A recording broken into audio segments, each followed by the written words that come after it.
धम्मबुद्ध आणि भक्तींना आपण भगवान बुद्ध आणि त्यांचा धम्म या ग्रंथातला दुसरा भाग पाहतो आहोत, जो प्रामुख्यानं बुद्ध काळामध्ये धम्माचा प्रचार कसा झाला आणि विविध प्रकारच्या लोकांनी धम्म दीक्षा कशी घेतली याचं विवेचन आलेलं आहे. ह्या सर्व खरं म्हणजे गोष्टी आहेत, त्या काळात घडलेल्या घटना आहेत आणि धम्मदीक्षेची मोहीम बुद्धानं सुरू केली. त्याचंही मर्म आपण मागे लक्षात घेतलं होतं. बुद्धानं कुठलाही धर्म स्थापन केला नाही.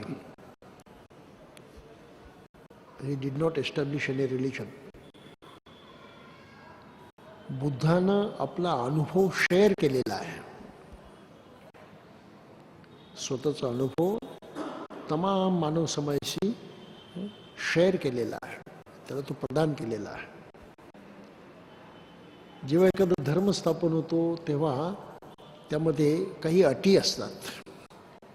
पहिली अट असते, अमुक अमुक मानलंच पाहिजे. देववादी धर्म असेल तर त्या विशिष्ट देवाला मानलंच पाहिजे, इथपासून सुरुवात होते. साक्षात्कार यातून निर्माण झालेला धर्म असेल तर तिथे मग ज्यांना साक्षात्कार झाला त्यांना मानावंच लागतं. ते त्या धर्माचे प्रमुख उद्गाते असतात, त्यांना मानावंच लागतं. आणि तिसरी गोष्ट, त्या धर्मामध्ये जे काही शिकवणीच्या रूपाने सांगितलेलं आहे ते मानावंच लागतं.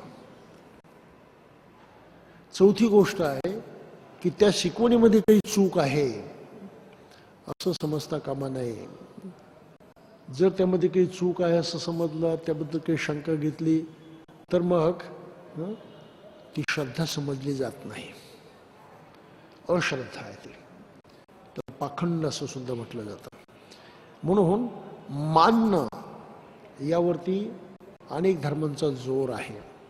जो मानतो तो त्या धर्माचा मानला जातो आणि त्या धर्माच्या शिकवणीचं पालन करण्याचं त्याला स्वातंत्र्य राहतं आणि त्याची दखल घेतली जाते. जो मानत नाही त्याला त्या धर्माचं पालन करण्याचं स्वातंत्र्य नाही. तो खाजगीमध्ये काही करो, त्याची कोणी दखल घेत नाही, त्याला मान्यता प्राप्त होत नाही. दुसरी गोष्ट म्हणजे की त्या धर्मामध्ये काही निश्चित विधी दिलेले असतात, विधीप्रमाणे वागायचं. मग त्यामधून माणसाची जीवन पद्धती निर्माण होते. त्या विशिष्ट पद्धतीनं जगावं लागतं आणि ह्या जगण्याच्या पद्धतीमध्ये वागण्या बोलण्याबरोबरच क्रियाकर्म असतं, त्याला क्रियाकांड म्हटलं जातं. की ते विशिष्ट विधी केल्याशिवाय तुम्ही त्या धर्माप्रमाणे वागलं असं काही होत नाही. ते करावेच लागतात, त्यापासून कोणाला सुटका नाही. म्हणून कर्मकांड हे मानावे लागतात, करावे लागतात. तिसरी गोष्ट जी आहे की हे करत असताना इतर कुठल्या धर्माचं जे काही असेल ते ऐकायचं नाही, त्याच्या नादी लागायचं नाही, त्यापासून दूर राहायचं. ही सुद्धा एक प्रत्यक्ष अट असते. इतर धर्माचं ऐकायचं नाही, तुम्ही इतर कोणाचं शिकायचं नाही, इतर कोणाचं जाणायचं नाही वगैरे. अशा प्रकारे ह्या ज्या नकारात्मक अटी आहेत, जाणायचं नाही, ऐकायचं नाही दुसऱ्याचं, जे आहे त्यावरती विश्वास ठेवायचा आणि त्याबद्दल शंका घ्यायची नाही, ही जी एकंदरीत करणं आणि ही नाकारणं ही सिस्टम आहे, पद्धती आहे. या पद्धतीमध्ये माणसाचं स्वातंत्र्य बंदिस्त होतं, नाकारलं जातं. स्वातंत्र्याशी कॉम्प्रोमाइज होतं, स्वातंत्र्याला आळा घातला जातो. विचार नाही करायचा, शंका नाही घ्यायची. बुद्धीचं स्वातंत्र्य संपलं, मनाचं स्वातंत्र्य संपलं. मानायचंच, बरोबर की चूकही नाही मागायचं. स्वातंत्र्य संपलं माणसाचं, बुद्धीचं स्वातंत्र्य संपलं. नेमकं बुद्धाच्या शिकवणीमध्ये या कुठल्याच गोष्टींना जागा नाही. मानलंच पाहिजे याची गरज नाही, कर्मकांड केलं पाहिजे त्याची गरज नाही, शिकवण बरोबर आहे की चूक यावरती शंका घ्यायची नाही असं नाही, शंका घ्यायचीच असं बुद्धाचं म्हणणं आहे, खात्री करून घ्यायची, पटवून घ्यायचं ते. बरं मग हे मिळवण्यासाठी कोणाला प्रसन्न करायचं, कोणाला खुश ठेवायचं, कोणाला काही द्यायचं, तीही भानगड नाही. बुद्धाला काही द्यावं लागत नाही, काही घ्यावं लागत नाही, काही गरजच नाही त्यात. बुद्धाची सारीच भूमिका मनुष्य समाजाला एक ओपन चॅलेंज आहे. ओपन चॅलेंज कसं की मी बुद्धत्वाचा अनुभव घेतला. बुद्धत्व म्हणजे परिपूर्णत्व. एक मनुष्य परिपूर्ण केव्हा होतो तर तो बुद्धाच्या रूपाने होतो. एक परिपूर्ण मनुष्य मी झालेलो आहे. म्हणून बुद्धाला पालीमध्ये आश्चर्य पुरुषा म्हटलं. आश्चर्य पुरुषो, आश्चर्य, आश्चर्यकारक पुरुष आहे. मानव जातीच्या इतिहासामध्ये असा कोणीच पुरुष निर्माण झाला नव्हता आश्चर्यकारक. का तर हा आश्चर्यकारक पुरुष पूर्णत्वाला पोचला, सर्व सुखाच्या अवस्थेला पोचला. बुद्धानं स्वतःला देव म्हटलं नाही, निर्माता म्हटलं नाही, मला कुठल्या अज्ञात शक्तीनं ज्ञान दिलेलं आहे त्याचा साक्षात्कार झाला असंही सांगितलेलं नाही. आणि त्या अज्ञात शक्तीचा संदेश मी आपणापर्यंत आणलेला आहे असंही बुद्धानं बोललेलं नाही. बुद्धानं ठासून काही गोष्टी सांगितल्या की मी माझ्या स्वतःच्या प्रयत्नानं पूर्णत्वाला पोचलो, माझा अनुभव आहे. आणि पूर्णत्व कशाला म्हणतात हे त्यांनी स्पष्ट करून सांगितलं की जो मनुष्य सदा सर्व काळ जिवंत असताना आपले सारे 24 तास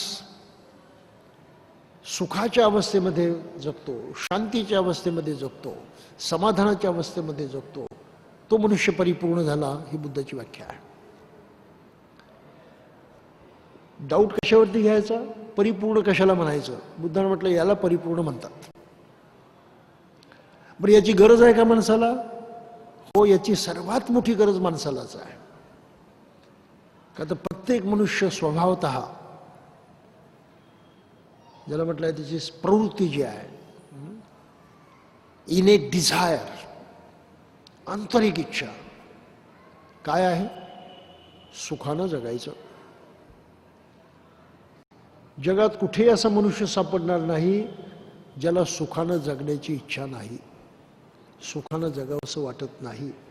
जे आहे सारं ते ठीक आहे असं समजून जे जगतो अशी माणसं नाही सापडणार. सुख प्रत्येकाला हवं आहे. दॅट इज इनेट डिझायर, नैसर्गिक इच्छा आहे ते, अपेक्षा आहे ते. आणि सुख मिळण्यासाठी मनुष्य प्रत्येक गोष्ट करतो. पण स्वतःला साऱ्याच गोष्टी माहीत आहेत असं नाही आहे. मग काय करतो? इतर काय करतात त्यांचं बघून तो जगतो. ही माणसाची दुसरी प्रवृत्ती आहे. इतरांच्यापासून तो शिकतो, इतरांच्यापासून घेतो, इतरांचं अनुकरण करतो. ही अनुकरण करण्याची मानसिक प्रवृत्ती का निर्माण झाली? ते त्याला सुख पाहिजे. त्याला असं वाटतं दुसऱ्याजवळ जे आहे ना, मग ते मला मिळालं की मलाही सुख होईल म्हणून. अशा तऱ्हेनं दुसऱ्यांचं बघून, दुसऱ्यांचं अनुकरण करून मनुष्य शिकत असतो. जाणण्याचा प्रयत्न करतो सुख कशानं मिळेल, शिकण्याचा प्रयत्न करतो. ती जिज्ञासा असते, क्युरिओसिटी असते. ही क्युरिओसिटी माणसाच्या मनामध्ये का? सुख पाहिजे ही इच्छा आहे म्हणून. म्हणून ज्ञान संपादन करणं, शिकणं, जाणणं, माहीत करून घेणं, ही प्रेरणा जी आहे माणसाच्या मनातली, त्या प्रेरणेच्या पाठीमागं सुखाची अपेक्षा ही शक्ती आहे. अशा पद्धतीनं मनुष्य जगतो. आणि ज्या वातावरणामध्ये जगतो अर्थातच त्यामधून त्याला बऱ्याच गोष्टी घेतलेल्या असतात आणि त्याला तो सुख मानत असतो. त्याच्यामध्ये काही प्रमाणात सुख असतंही, कायमचं नसतं ही गोष्ट खरी, पण तो काही प्रमाणामध्ये सुख असतं. त्या सुखामध्ये त्याला वाटतं की हां काही ना काही आहे, तो त्याला चिकटून राहतो. आणि मग त्याच्या त्या प्रवृत्ती बनतात, सवय बनते. आणि त्या सवयींना तो जर सर्वस्व मानायला लागला तर तो बौद्धिक गुलामगिरीमध्ये अडकतो. आहे ते सर्व सुख आहे असं समजायला लागतं. नसतं ही गोष्ट खरी आहे, अनुभव त्याचा तसा आहे. आणि सर्वात मोठा जो दोष मग माणसाच्या जीवनात निर्माण होतो तो असा अनेक धर्मांनी ती मोठी गडबड करून ठेवलेली आहे की माणसाला परलोकाच्या सुखाची अपेक्षा दाखवलेली आहे. सुख मिळेल, परिपूर्ण मिळेल, त्याला स्वर्गसुख असं म्हणतात. परंतु ते आत्ता नाही मिळायचं, ते मेल्यानंतरच मिळेल. आणि बुद्धाचा मुख्य संघर्ष होता या गोष्टीशी. बुद्धाचा मुख्य शोध या विषयाचा होता की माणसाला सुख आत्ताच पाहिजे, आत्ता का नाही मिळत, आता मिळवण्याचा काही मार्ग आहे की नाही, तो शोधण्यासाठी बुद्धानं ग्रहत्याग केला. ही एक महत्वाची भूमिका लक्षात घेतली पाहिजे. आणि इहलोकी मनुष्य सुख इच्छितो त्याप्रमाणे तो इहलोकी सुखी होऊ शकतो हे स्वतःच्या उदाहरणाने त्यांनी दाखवून दिलं. He proved himself. म्हणून बुद्धाने शिकवलेला कुठलाही शब्द आपल्याला व्हेरीफाय करून खरा आहे की खोटा आहे ठरवता येतं. विज्ञानाची प्रक्रिया तिथे लागू होते. व्हेरिफिकेशन, त्याशिवाय विश्वास नाही ठेवायचा. व्हेरिफिकेशनमध्ये बुद्ध 100% अचूक खरे ठरतात. हा तिथला अतिशय महत्त्वाचा भाग आहे. आणि त्यांनी जी भूमिका घेतली ती अशी की विश्वाचं राहू द्या बाजूला, त्याच्यामध्ये अनेक शक्ती आहेत, सामर्थ्य आहेत, परंतु मनुष्य म्हणून माझ्याजवळ जे कुठलं एकमात्र सामर्थ्य असेल तर ते आहे माझ्या मनाचं सामर्थ्य. एक प्रचंड शक्ती प्रत्येक माणसाच्या जवळ आहे, मानसिक शक्ती. आणि म्हणून बुद्धानं माणसाच्या मनाची सर्वात पहिली दखल घेतली. That is the source of power. There is no other power human being can possess for investigation and knowing what is unknown. मनाशिवाय माणसाजवळ दुसरी कोणतीही शक्ती नाही की ज्या शक्तीच्या योगे जे अज्ञात आहे ते जाणण्याचा मनुष्य प्रयत्न करू शकतो. फक्त मन आहे. इतकंच नाही, जे मनुष्य अनुभवतो त्या अनुभवण्यामध्ये सुद्धा मनच कार्यरत असतं. अनुभव मनाच्या माध्यमातून येतो. शरीर आणि बाकीच्या गोष्टी ही फक्त साधनं आहेत, इन्स्ट्रुमेंट आहेत, मीडियम आहे. It's only medium. पण एक्सपिरियन्स कोण एन्जॉय करतं, तो अनुभव कोण अनुभवतं? मन अनुभवतं. म्हणून मनाची शक्ती ही माणसाची खरी शक्ती आहे, ते केंद्रस्थान आहे. त्यावरती माणसाचं सारं जगणं मरणं अवलंबून आहे, सुख दुःख सारं काही अवलंबून आहे. ही बुद्धानं मांडलेली सर्वात महत्वाची भूमिका. आणि ज्या अर्थी प्रत्येक माणसाजवळ मन आहे त्या अर्थी प्रत्येक माणसाला त्याचा वापर करण्याची शक्ती सुद्धा आहे. फक्त अडचण एवढीच आहे की मनाचा अचूक वापर कसा करायचा एवढं मात्र त्याला माहीत नसल्यामुळं ते त्याला शिकवलं पाहिजे. आणि ही एवढी मोठी जबाबदारी बुद्धाच्या लक्षात आल्यावरती बुद्धानं काय ठरवलं? माझं कर्तव्य आहे की माझा अनुभव सुखासाठी धडपडणाऱ्या प्रत्येक माणसाला शिकवणं, सांगणं, त्याला देणं. बाबा रे, तू सुखासाठी धडपडतोयस, हा मार्ग आहे, मी मिळवून बघितलेला आहे, मी प्राप्त केलेला आहे, तू ते करून बघितलं असं तुलाही प्राप्त होईल, हे सांगणं माझं कर्तव्य आहे.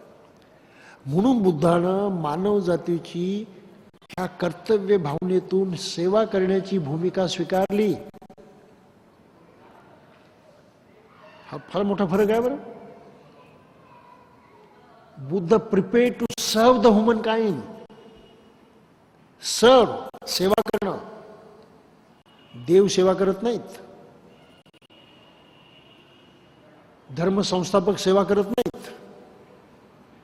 हा थोडासा फरक लक्षात घ्या. बुद्धानं सेवेचं व्रत घेतलं आणि तसंच अनुभव घेतलेल्या आपल्या सर्व शिष्यांना त्यांनी काय सांगितलं? हेच की हे भिक्षूंनो, आपलं कर्तव्य आहे, आपली जबाबदारी आहे. आपण मोठ्या करुणेनं, मोठ्या प्रेमानं, मोठ्या आपुलकीनं हे काम हाती घेतलं पाहिजे. म्हणून त्यांनी आदेश काय दिला? चरत भिक्कवे चारिकं बहुजन हिताय बहुजन सुखाय. बहुजनांच्या हितासाठी, बहुजनांच्या हक्कासाठी, सुखासाठी आपण सर्वत्र भ्रमण केलं पाहिजे. थोडक्यामध्ये reach out to that person, माणसापर्यंत पोहोचलं पाहिजे, स्वतःहून गेलं पाहिजे, कुणी येण्याची वाट नाही पाहिजे. चरत भिक्कवे चारिकम, बहुजन हित आहे, बहुजन सुख आहेच का? तर सारेच लोक आहेत असं काही नाही, जास्तीत जास्त ऐकू शकतात. म्हणून बुद्धांना अचूक शब्द वापरलेले आहेत, बहुजन हित आहे, बहुजन सुख आहे. अत्ताय हिताय देव मनुष्यानं, यामध्ये आपलंही हितच आहे, आपलंही सुखच आहे. माणसाचं हित आणि सुख आहे, आणि असतील देव तर त्यांचं सुद्धा हित आणि सुख आहे.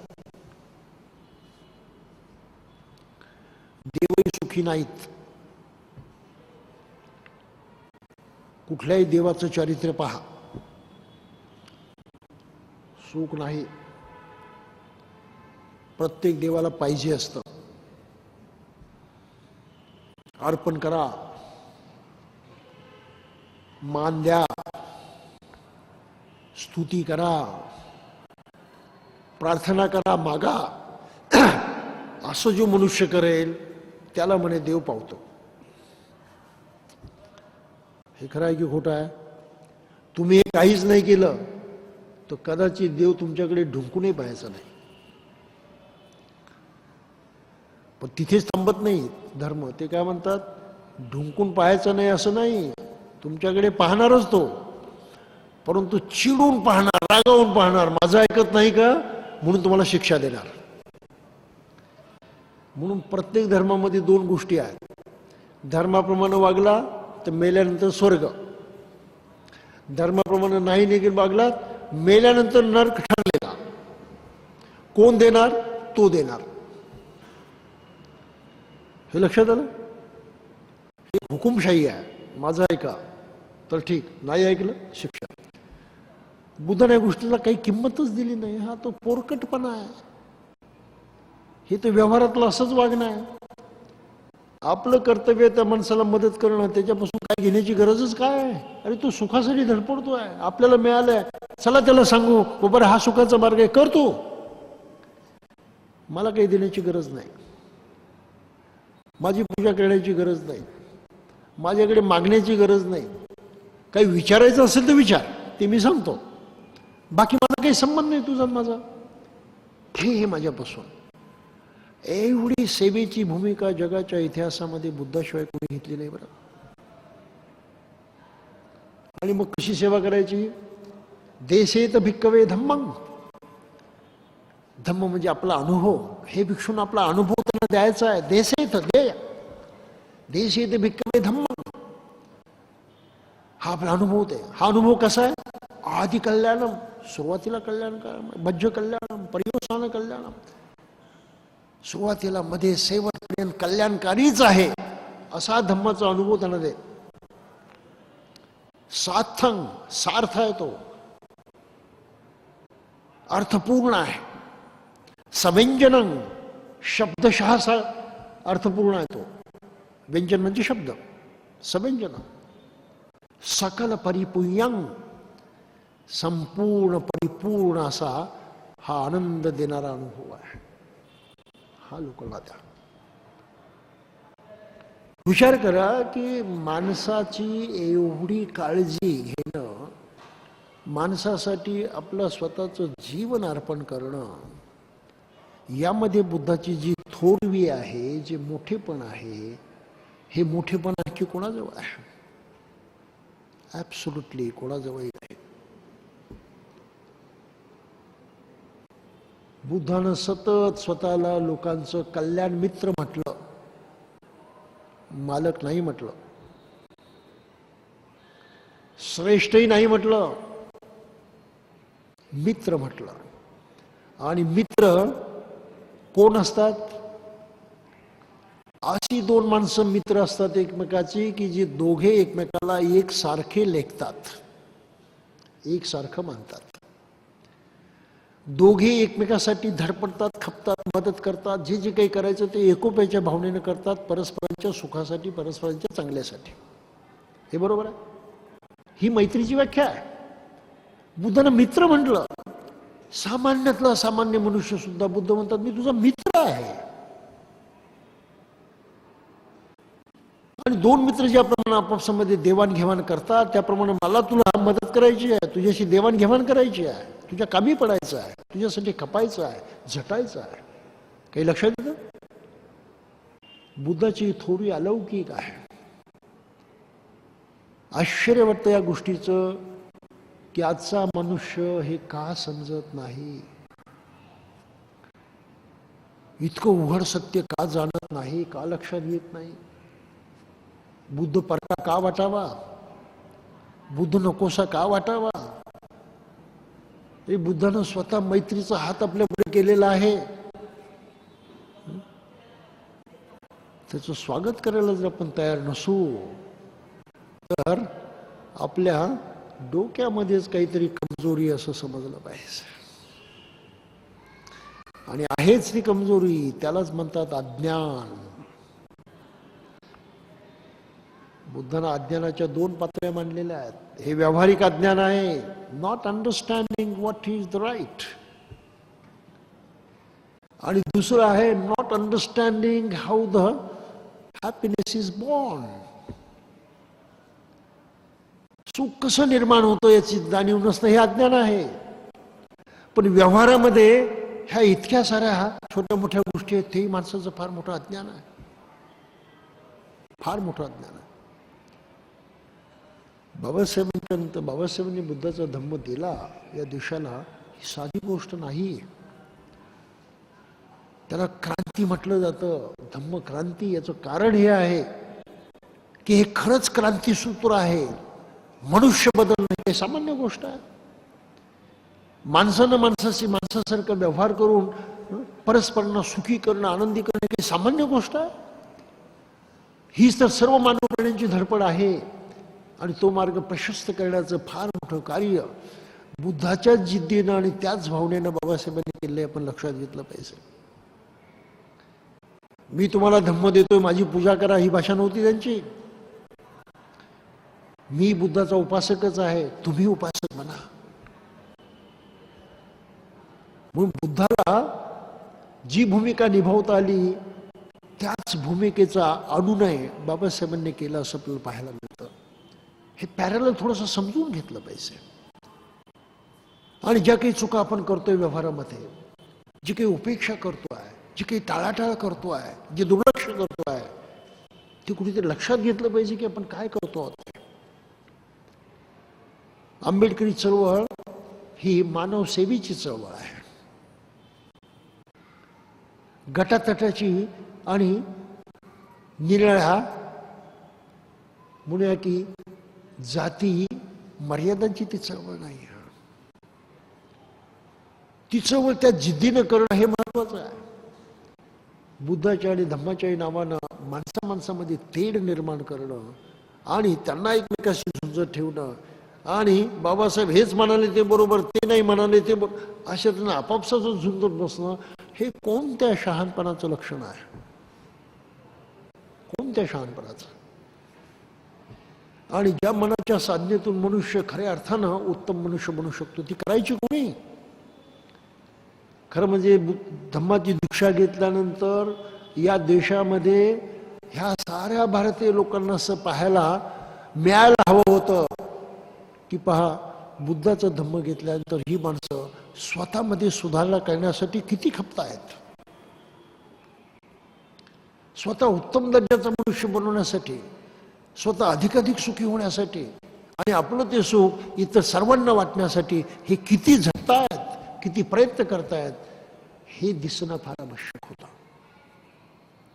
चित्र उलट दिसत आहे. बौद्ध म्हणणारी माणसं काहीही करत नाही, जे काही करतात ते बाकीचे जे करतात तेच करतात. ही गोष्ट खरी आहे. आणि म्हणतात आम्ही आंबेडकरांचे अनुयायी, आम्ही बौद्ध. हे अज्ञान आहे आणि हे अज्ञान दिसत नाही. डोळे असून ज्याला दिसत नाही आपण त्याला आंधळाच म्हणतो. हे अज्ञान असूनही ते कळत नाही अशी ही माणसं मग बुद्धिमान कशी म्हणायची, प्रज्ञावान कशी म्हणायची? सारं अज्ञानाचं साम्राज्य आहे. ते कधी कधी मी टीव्ही पाहायचो, त्याच्यामध्ये एक सिरियल चालायची, अंधकार कायम रहे. होती सिरियल काहीतरी, मी काही फार बघितले नाही, होतं ते टायटल माझ्या लक्षात. अंधकार कायम रहे. आज आम्ही सारं तेच करतो आहे. काय अज्ञान कायम रहे, ही परिस्थिती आहे. म्हणून दीक्षाभूमीवरती बुद्ध धम्म समजून घ्यायला आपल्यासारखी 4 जिज्ञासू माणसं येतात. पण या नागपूरमध्ये राहणारे हजारो लोक कुठे आहेत? शिकायला तयार नाहीत. See the fun. ही गोष्ट तुमच्या लक्षात घ्या. धम्म शिकायला लोक तयार नाहीत. काय तर वेळ नाही. पुढारपण करायला सर्वांना वेळ आहे. कार्यक्रमाची एक मिटिंग घ्या, खूप कार्यकर्ते इथे येतील. शिकायला येत नाही. हा मी आयुष्यभर अनुभव घेतला. अगदी जवळ वावरणारी माणसं, ज्यांच्याबरोबर मी क्लोजली म्हणूया काम करतो, क्लोजली असोसिएटेड, ती माणसं शिकायला तयार नाहीत. हा एवढा मोठा आश्चर्यकारक भाग आहे समाजाचा. याचा अर्थ काय की आपण स्वतःही काही मिळवू शकत नाही आणि अर्थात आपण दुसऱ्याला काही देऊ शकत नाही. म्हणून सुधारणा स्वतःपासून व्हावी लागते. स्वतःपासून आपण करायचं, मग दुसऱ्यांना सांगायचं, तर त्याला काही अर्थ असतो. आपण करायचं नाही, दुसऱ्या म्हणजे मेडिटेशन करत बस, नाही जमायचं. ते असा प्रकार सगळीकडे चालला. हे अज्ञान आहे. अज्ञानाचे काही असे रिवाज आहेत, त्या अंमलात आणण्याचे हे पवित्र आहेत. म्हणून मनुष्य दुसऱ्याला शिकवायला एकदम तत्पर, ताबडतोब, कोणीही न विचारता आपण त्याला सल्ला देतो की नाही. किती वेळ लागतो आपल्याला दुसऱ्याला सल्ला द्यायला? साधा विचार आहे. आपण विचार सुद्धा केलेला नसतो की खरंच सल्ला देण्याइतपत माझी कुवत आहे का. किमान त्या माणसाचं नेमकी काय अडचण आहे ती तरी मला परिपूर्ण कळली आहे का, नाही बघत आपण. ताबडतोब सल्ला द्यायला तयार आहे. ही तर वस्तुस्थिती आहे. अज्ञान अशा प्रकारे माणसाला तिथेच घुमवत ठेवतं, फिरत ठेवतं. आणि मग ज्याला वाटतं की मी दुसऱ्याला सल्ला देऊ शकतो, मग मी दुसऱ्याचं काय ऐकावं, हा अहंकार त्या प्रवृत्तीच्या पाठीमागे असतो. बरं, सूक्ष्म गोष्ट आहे, सायकोलॉजिकल, पण लक्षात येत नाही. म्हणून प्रत्येक माणसाला वाटतं की if I am capable of advising others, then why should I listen to them. ही प्रवृत्ती आहे. आणि ती माणसाला शिकण्यापासून रोखते, जाणण्यापासून रोखते, अधिक काही चांगलं घेण्यापासून रोखते. आणि मग तो त्या चक्रामध्ये अज्ञानाचं आयुष्यभर फिरत राहतो. हे व्यवहारात अज्ञान आहे. मला खूप आश्चर्य वाटतं. देशभर मी प्रयत्न करतो, माझ्यासारखे काही लोक प्रयत्न करतात लोकांना धम्म शिकवण्यासाठी. शिकायला तयार नाहीत लोक. ते ऐकायला तयार नाहीत, समजून घ्यायला तयार नाहीत. आम्हाला काय येत नाही का? बुद्धांना काय शिकवलं माहीत आहे ना? 4 आर्य सत्य शिकवले म्हणून. तोंडपाठ आहेत आमचे. अष्टांगी मार्ग सांगतो पहिल्यापासून शेवटपर्यंत, तोंडपाठ आहे माझं. मेडिटेशन ते काय विपसना शिकवली, काय उपसना वगैरे वगैरे वगैरे, तोंडपाठ आहे. आणखी काय पाहिजे सांगा? तुम्ही या आमच्याकडे शिका, आम्ही तुम्हाला विद्यापीठाची डिग्री देऊ, doctor in philosophy of Buddhism. हे चालू आहे. मग आता ज्याने विद्यापीठामध्ये बुद्धिझम मध्ये MA ची डिग्री घेतली, तो कशाला शिकायला येईल इथे? येणार आहे का? आणि PhD झाला तर नसीब समजायचं आपण की स्वतःला बुद्ध म्हणत नाही. परंतु कधी शिकणार नाही. माझ्या माहितीतले असे माझे मित्र आहेत, मनुष्य तसा चांगला होता परंतु याच अज्ञानामध्ये अडकलेला. बुद्ध धर्मावरती फार चांगली पुस्तकं लिहिली, काही ग्रंथाचे अनुवाद केले. आणि फार महत्त्वाचं माझं पुस्तक म्हणजे आर्य अष्टांगिक मार्ग. मी वाचत राहतो जे मिळेल ते. आणि एक दिवस त्यांच्या घरी गेलो असताना त्यांनी जेवायला बोलवलं. गेलो लिफ्टमधून आमच्या त्यांच्या फ्लॅटकडे चाललो होतो मुंबईमध्ये. लिफ्टमध्येच मला म्हणतात, का हो तुम्ही ते मेडिटेशन वगैरे करता? हे म्हटलं का त्याचा आहे का काही उपयोग आहे? हा म्हटलं तुम्ही तुम्ही तुम्ही विचारताय? हो म्हणे. हा म्हटलं तुम्ही आर्य अष्टांगिक मार्ग लिहिला, त्याच्या सम्यक समाधीबद्दल लिहिलं, मेडिटेशनबद्दल लिहिलं, आणि तुम्हाला त्याच्याबद्दल काही भरोसा नाही? नाही म्हणे मला काही भरोसा नाही. म्हणून मी विचारलं खरंच काही फायदा आहे का त्याचा? हा प्रकार आहे. बुद्ध धम्मावरती लिहिलेले लोक, मी त्यांच्याशी कधी भांडत नाही, कधी कधी गंमत म्हणून फिरकी घेतो. एखादा प्रश्न टाकला गप्प होतात. मग प्रश्न असा आहे, त्याला मी लागली विचारलं याच्यावरती की तुम्हाला जर मेडिटेशन वगैरे काही माहीत नसेल तर तुम्ही ते ग्रंथामध्ये लिहिलं का तेवढं सांगा. तुम्हाला मान्य आहे म्हणून लिहिलं का? नाही नाही, ती बुद्धाची शिकवण आहे. मला प्रॉब्लेम पडतो, मला काही घ्यायचं नाही. ते बुद्धानं असं असं म्हटलं, मी तुमच्या पुढे मांडलं. हा एक प्रकार चालू आहे. म्हणून ह्या दुसऱ्या भागामध्ये जे काही दीक्षा समारंभ आलेले आहेत, बुद्धानं ज्यांना दीक्षा दिली, ते आपण थोडक्यामध्ये यासाठी प्रकरण आठवतं घेणार की आपल्या पुढच्या फार महत्त्वाच्या भागाकडे जायचं आहे. याच्यामध्ये जीवकाची धम्मदीक्षा आलेली आहे. जीवका त्या काळातला अत्यंत प्रसिद्ध असा वैद्य होता. त्या काळामध्ये ब्रेनचे डोक्याचे ऑपरेशन केली सुद्धा त्यानं केली होती. असा तो आयुष्यभर बुद्धाचा शिष्य राहिला आणि त्यांना वैद्यकीय सेवा देत राहिला. बुद्धाने त्याला सांगितलं की तू लोकांची अशी सेवा करतो आहेस जी सेवा दुसऱ्यांना शक्य नाही, म्हणून तू भिक्षू बनायचं नाही. ती सेवा हेच तुझं धम्मकार्य आहे. अनाथपिंडिकाला सांगितलं तुझी सेवा, तू आज कित्येक लोकांना पोचतो आहेस, धनसंपत्ती निर्माण करतो आहेस, त्या क्षेत्रात तू तज्ज्ञ आहेस, भिक्षू नाही बनायचं, तू तुझी सेवा करत राहायची. म्हणजे बुद्धांना सगळीकडे तो सेवेचा दृष्टिकोन पुढे मांडलेला. जीवकाच्या बाबतीमध्ये तीच गोष्ट आहे. रठ्ठपालाची ह्या गोष्टी रूपानं असल्यामुळे आपण सहज वाचू शकतो म्हणून त्याच्यावरती कॉमेंट करत नाही. रठ्ठपालाचं धर्मांतर आहे. तेव्हाची प्रवृत्ती अशी होती की लोक आपल्या मुलाबाळांना संन्यास घ्यायला परवानगी देत नव्हते. हा रठ्ठपालाही त्याला वाटलं की आपण संन्यास घ्या म्हणजे बुद्धाचं शिष्य बनावं, बस त्याला आईवडील परवानगी द्यायला तयार नव्हते आणि परवानगीशिवाय बुद्ध स्वीकारत नव्हते. मग त्यानं आपलं अनशन सुरू केलं. गांधीगिरी त्या काळामध्ये त्यानं सुरू केली. जेवायचंच नाही, मला जोपर्यंत परवानगी देते पण तो जेवत नाही म्हणून. मग दिली एकदाची परवानगी आणि तोही असा पक्का होता की तो अर्हतपदाला पोहोचला. इतक्या जिद्दीने त्यानं पालन केलं. मग त्याला परत त्यांनी घरात आणण्याचा प्रयत्न केला वगैरे, ह्या साऱ्या गोष्टी झाल्या. मोठी सुंदर गोष्ट आहे ती. शुद्धोनाल जे बुद्धाचे वडील होते त्यांनाही बुद्धानं कशा प्रकारे शिष्य बनवलं आणि धम्मामध्ये त्यांना कसं पुढे नेलं हे याच्यामध्ये फार बारकाईनं आलेलं आहे. यशोधरा आपली स्वतःची पत्नी, ती सुद्धा भिक्षुणी झाली, तीही अर्हतपदाला पोचली. आपला 7 वर्षाचा मुलगा राहुल, त्याची तर मोठी मजेशीर गोष्ट आहे. जेव्हा ही भेट झाली, बुद्धाला भोजनासाठी शुद्धोधनानं बोलावलं.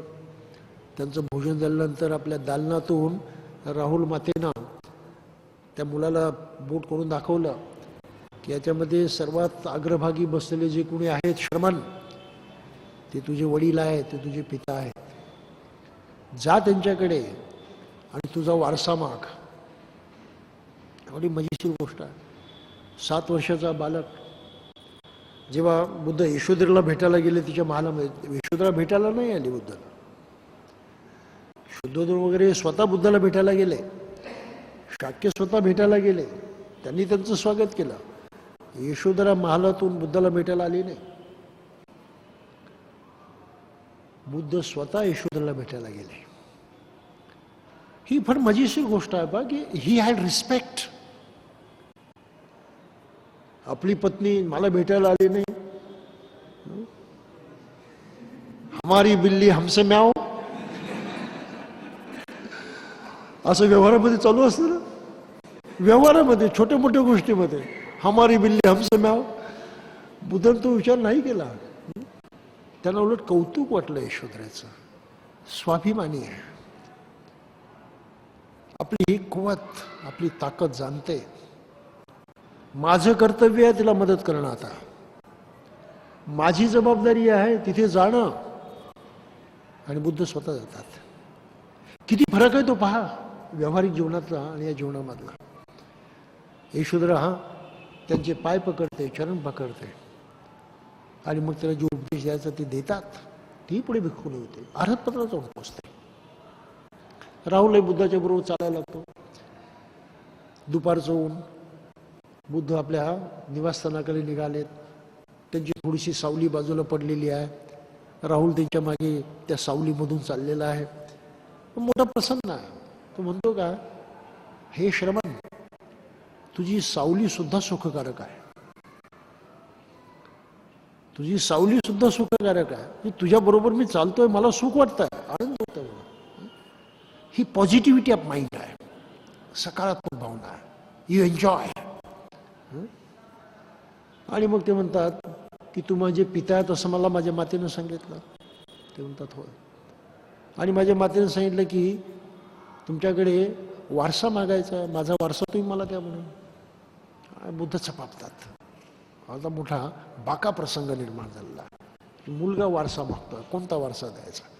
सारीपुत्र बरोबर चालतोय, त्याला विचारतो, भगवान सारीपुत्र,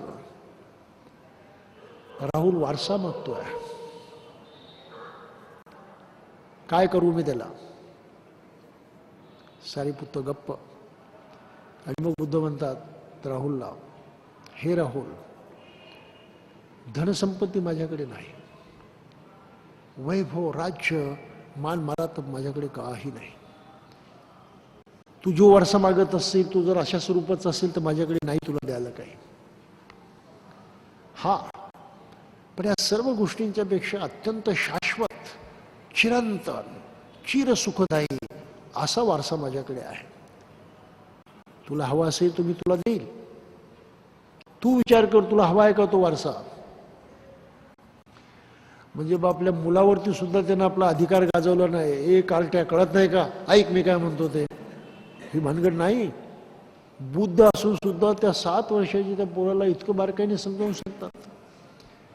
आणि राहुल हे तसा पक्का असतो, डिटर्मिन. हे श्रमण, मला तोच वारसा हवा आहे, तुम्ही मला द्या. आणि मग राहुलला दीक्षा दिली जाते. सारीपुत्र त्याचा आचार्य होतो आणि त्यांच्या हाताखाली त्यांचं शिक्षण सुरू होतं. पुढे राहुलही अर्हतपदाला जाऊन पोचतो. हे मानवी इतिहासामधलं एक आश्चर्यकारक अशा प्रकारची जीवन पद्धती आहे. पहा की एक राजा ज्यानं आपलं घरदार सोडलं, त्याच्या पोटी तो संन्यासी झाला, बुद्ध बनला, त्याच्या पोटी जन्मास आपला स्वतःचा अल्ल पुत्र, त्याला त्यांनी कोणता वारसा दिला. हा वारसा दिला, लादलं नाही कोणावरती. पुढे मग महाप्रजापती गौतमी, त्यांची मावशी होती आणि आई होती सावत्र. तिने त्यांचा सांभाळ केला होता लहानाचं मोठं करण्यात. तीही त्यांच्याकडे जाते. बुद्ध एकदम त्याला दीक्षा देत नाहीत, परंतु असं म्हणतात की आनंदानं मध्यस्थी केली. म्हणे भगवान, तुमची जन्मदात्री आहे, आई आहे, म्हणून तरी तुमची शिकवण तिला धम्म द्या, तिला संघामध्ये येऊ द्या. बुद्ध म्हणतात नाही म्हणून. आणि मग आनंद म्हणजे त्यांना प्रश्न विचारतो की भगवान, स्त्रिया निर्वाण प्राप्त करू शकत नाही, ती त्यांची योग्यता नाही असं तुम्हाला वाटतं का. बुद्ध म्हणतात नाही, असं मुळीच मला वाटत नाही. स्त्रिया सुद्धा त्या योग्यतेच्या आहेत. मग त्या योग्यतेच्या आहेत तर तुम्ही का दीक्षा देत नाही.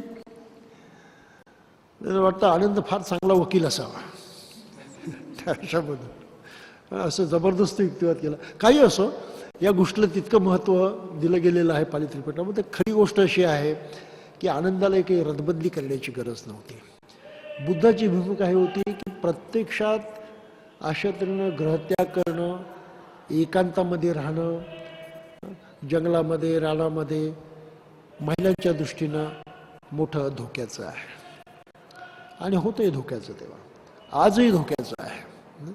म्हणून बुद्धाची भूमिका काय होती की तुम्ही प्रत्यक्ष संन्यास न घेता जिथे आहे त्या समाजामध्ये राहून सुद्धा या पद्धतीचं जीवन जगू शकता. ती काही फार मोठी अडचण नाही आणि ते शक्य आहे. म्हणून बुद्ध स्त्रियांना संघामध्ये प्रवेश देण्यास अनिच्छुक होते. पण जेव्हा फारच आग्रह केला गेला, अगदीच महाप्रजापती गौतमी स्वतःच म्हणे आपल्या 500 मैत्रिणींना घेऊन पिवळी वस्त्र घालूनच तिथे हजर झाले. बुद्धाला काही इलाज राहिलेला नाही. बुद्धानं तिला हे दिलं, पण तशा 8 अटी घातल्या की ज्या अटीमधून महिलांवरती अत्याचार होईल अशा प्रकारचं वातावरण निर्माण होणार नाही, यासाठी 8 अटी घातलेल्या आहेत. थोडक्यामध्ये जे भिक्षू झालेले आहेत त्या भिक्षूंचंही महिला म्हणून भिक्षूंची जवळीक वाढू नये आणि त्याचे दुष्परिणाम होऊ नयेत म्हणून त्या 8 अटी घातलेल्या आहेत. कोणत्या अटी? की कितीही मोठी महिला असली, भिक्षुणी असली आणि कितीही लहान भिक्षू असला तरी त्या भिक्षूने त्याला प्रणाम करायचा, वातावरण वेगळं निर्माण होतं. त्याला मान द्यायचं, वातावरण वेगळं निर्माण व्हायचं. तर अशा प्रकारे त्या संरक्षणात्मक किंवा बचावात्मक अशा प्रकारच्या 8 अटी आहेत आणि पुढे बुद्धानं त्यांनाही दीक्षा दिली. आता ह्या एकंदरीत प्रकरणात आपल्याला असं पाहायला मिळतं, राजघरातल्या स्त्री पुरुषांनी धम्माची दीक्षा घेतली, बुद्धाने त्याला प्रवेश दिला. सर्वसामान्य समाजातल्या लोकांनी दीक्षा घेतली, बुद्धाने त्यांनाही त्यामध्ये प्रवेश दिला. खेडवळ ब्राह्मणांना दीक्षा दिली म्हणे, असं पुढे प्रकरण आहे. उत्तरावतीच्या ब्राह्मणांनाही दीक्षा दिली, हे प्रकरण त्याच्यामध्ये आहे. उपाली नावाचा न्हावी फार प्रसिद्ध आहे बुद्ध धर्मामध्ये, तो विनयधर म्हणून मानला जातो, त्यालाही त्यांनी दीक्षा दिली. सुनीत नावाच्या भंग्याला दीक्षा दिली, तोही बिचारा एका बाजूला उभा राहिलेला होता भिवून, बुद्ध चालत येत होते म्हणून, आणि त्याची स्तुती ऐकल्यानंतर लपूनच होता तो. परंतु जेव्हा बुद्धानं त्याला जवळ आल्यावरती बुद्ध त्याला काय म्हणतात, सुनेत असल्या दरिद्री जिण्यापेक्षा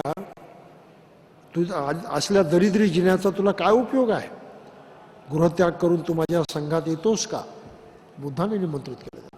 त्याला फार आनंद झाला. या जीवनात भगवंतासारखे थोर पुरुष जर या संघात आहे तर मी का जाऊ नये, भगवंताने मला कृपा करून संघात दाखल करून घ्यावे. तो संघामध्ये दाखल होतो. सोपाक आणि सुप्रिय हे अस्पृश्य होते, त्यांनाही बुद्धानं संघामध्ये घेतलं, तेही पुढे अर्हतपदाला पोचले. सुमंगल वगैरे इत्यादी हीन जातीतले लोक होते, तेव्हा हीन मानले जायचे, त्यांनाही बुद्धानं घेतलं. सुप्रबुद्ध हा महारोगी होता, त्यालाही त्यांनी संघामध्ये घेतलं.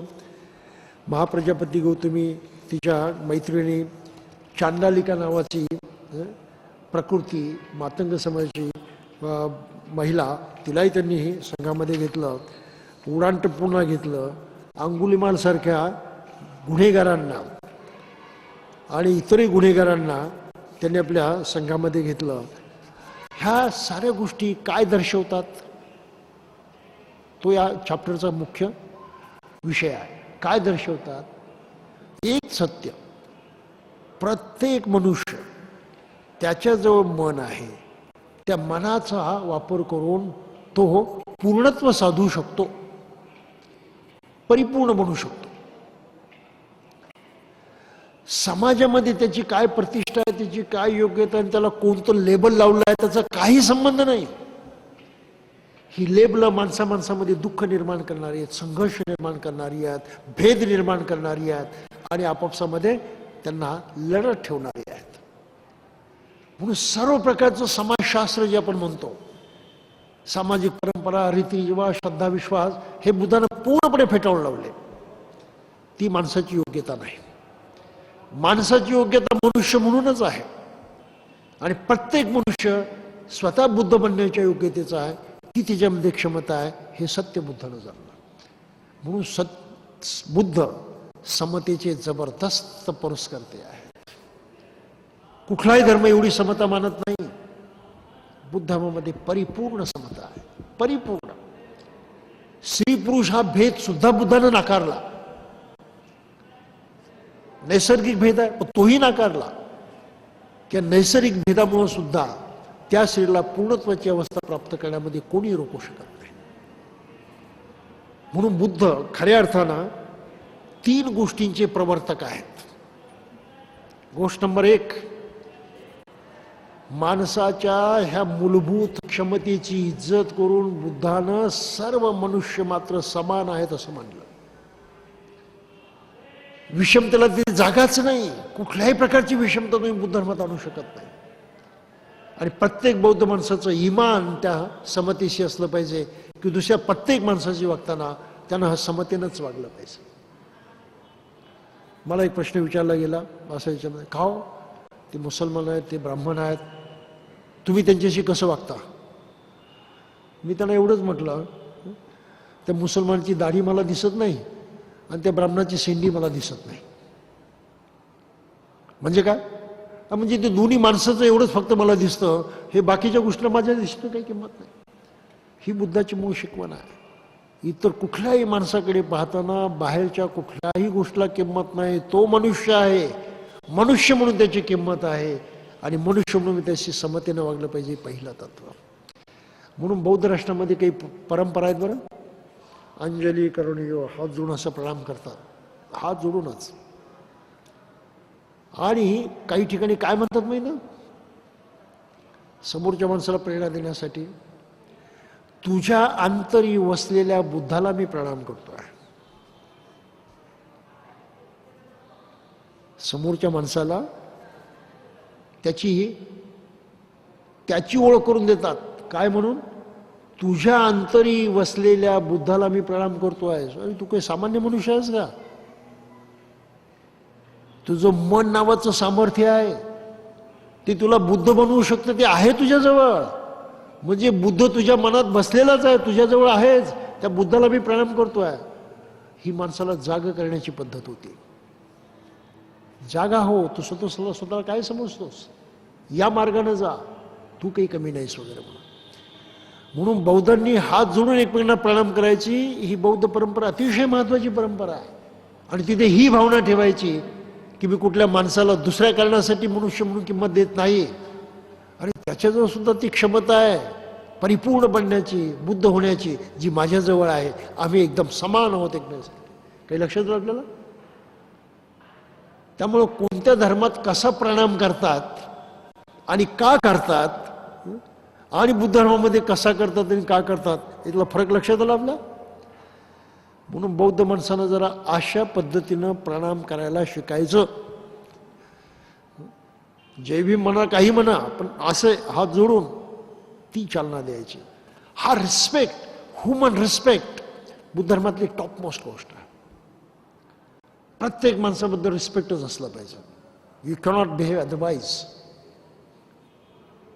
दुसरी गोष्ट बुद्धानं सांगितली की प्रत्येक माणसाजवळ ते पोटेन्शियल आहे बुद्ध बनण्याचं, परिपूर्ण होण्याचं. हे पोटेन्शियल आहे. आणि ते पोटेन्शियल असल्यामुळं त्या माणसाला परिपूर्ण स्वातंत्र्य असलं पाहिजे आपल्या त्या पोटेन्शियलचा वापर करण्याचं. काही लक्षात आलं आपल्या? आपली जी क्षमता आहे त्या क्षमतेचा परिपूर्ण वापर करण्याचं परिपूर्ण स्वातंत्र्य त्याला असलं पाहिजे. म्हणून माणसावरती अटी लादणं, समाजाच्या नावानं, धर्माच्या नावानं त्याला हे कर आणि ते करू नको, ते करू नको, अशा प्रकारे त्याला बंदिस्त करणं, हा माणसानं माणसावर केलेला फार मोठा अन्याय आहे. आणि जाती व्यवस्था अन्यायाचा कळस आहे. कळस. माणसाचं स्वातंत्र्य मूलभूत मानलंच पाहिजे. शिकणं त्याचा अधिकारच आहे, सुधारणा त्याचा अधिकारच आहे, सुखाच्या मार्गाने जाणं त्याचा अधिकारच आहे, चुका करून मूर्खपणा करणं हाही त्याचा अधिकार आहे. त्याची फळं तो बघेल.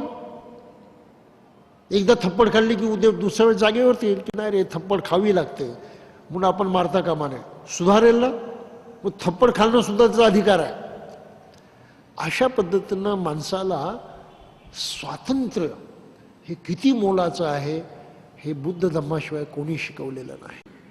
कोणीच जगात एकही धर्म नाही असा.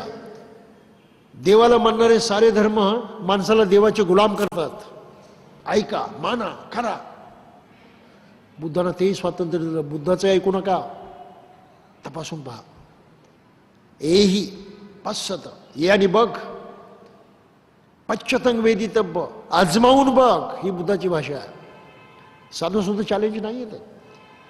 कुठल्याही धर्मसंस्थकामध्ये हे चॅलेंज करण्याचं सामर्थ्य नव्हतं, योग्यता नव्हती जी बुद्धाच्या मध्ये आहे. He was so clear. आणि तिसरी गोष्ट मैत्री. म्हणजे प्रत्येक माणसानं दुसऱ्या माणसाची बंधुत्वानंच वागलं पाहिजे. तो तसा मी, मी तसा तो. There is no alternative. आणि बुद्धानं आयुष्यभर ते धोरण अंमलात आणलेलं आहे. म्हणून बाबासाहेब जेव्हा म्हणतात की स्वातंत्र्य, समता, बंधुत्व ही 3 तत्व मी ही फ्रेंच फ्रेंच लोकांच्या पासून घेतली नाही, ती बुद्धापासून घेतलेली आहे. हे अशा पद्धतीनं. आणि यांचा वापर भारतामध्ये सुरू व्हावा आणि तो धम्मदीक्षा घेतलेल्या लोकांनी करावा, करून दाखवावा, ही बाबासाहेबांची इच्छा होती. कुठे आहेत ते लोक? काय करतात? ही विटंबना आहे आपल्या समाजामधली, आपल्या देशातली आणि आपल्या प्रत्यक्ष जीवनातली.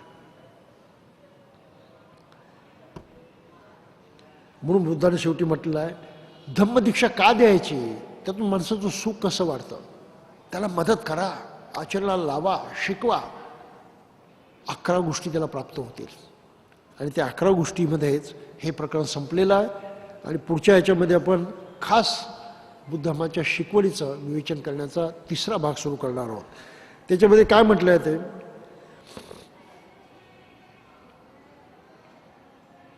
दुर्बलाविषयी मैत्री, बुद्धाच्या शिकवणीनुसार शुद्ध जीवन किती आवश्यक आहे याची जाणीव, आवश्यक ते मिळाल्यानंतर थांबावे, तेव्हा याचे ज्ञान जन्म मरणाच्या फेऱ्यातून सुटण्याचे हे साधन आहे.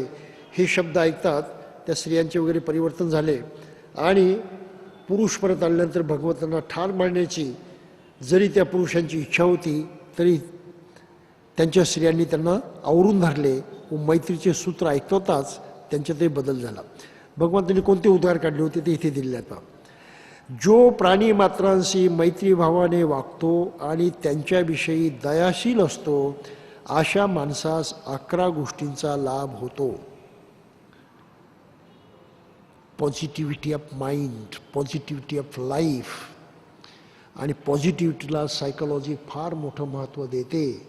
लॅक ऑफ पॉझिटिव्हिटी हे अनेक रोगांचं कारण आहे, मानसिक विकारांचं कारण आहे, शारीरिक रोगांचं सुद्धा कारण मानलं जातं.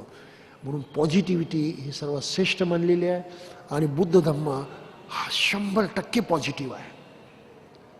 निगेटिव्हिटी ती अजिबात नाही, त्याला स्थानच नाही. काय होतं, जो पॉझिटिव्ह असतो त्याचे शरीर नेहमी निरोगी राहते. पॉवर ऑफ इम्युनिटी त्याची वाढते, परिणामकारक राहते आणि अनेक रोगापासून त्याचं रक्षण होतं.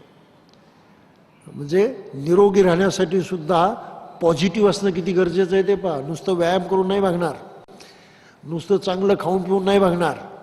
रोग काय सोडायचा नाही, सर्दीसुद्धा सोडायची नाही. परंतु पॉझिटिव्ह असेल तर हे रोग दूर राहतात असं म्हटलं जातं. त्याला शांत झोप येते, हा दुसरा लाभ आहे. आणि झोप तर आज फार मोठा प्रॉब्लेम झालेला आहे. इन्सॉम्नियाचे खूप पेशंट आहेत असे डॉक्टर सांगतात. निद्रा विकार, झोपच येत नाही, झोपच येत नाही अशी खूप माणसं आहेत. तळमळत झोपतात, या कुशीवरून त्या कुशीवरून, काय काय त्याला काही हेच नाही. हे एवढं दुःख आहे. कदाचित 1 लाखाची गादी असेल झोपायला, पण त्या 1 लाखाच्या गादीवरती ही झोपच झाली नाही शांत, तर ते ₹1,00,000 पाण्यात गेले ना, का नाही गेले? फार डेकोरेटेड बेडरूम असेल, काय उपयोग त्याचा? तो बाहेर रस्त्यावरती झोपला आणि सुखानं झोपला तो किती चांगला, शांत झोप येते. हा फार मोठा फरक होतो. पॉझिटिव्हिटी अतिशय महत्त्वाची असते. आणि तुम्ही लक्षात घ्या, ज्या दिवशी तुम्ही फार रागावलेला असाल, चिडलेला असाल, कोणाचं ते फार गंभीरपणे त्या भावना अनुभवल्या असेल, त्या दिवशी तुमची झोप डिस्टर्ब होणारच. करके देखो, तपासून पहा, त्या दिवशी तुमची झोप डिस्टर्ब होणारच. शांत झोप नाही यायची, गडबड गडबड चालूच राहणार आहे रात्रभर. त्यामुळे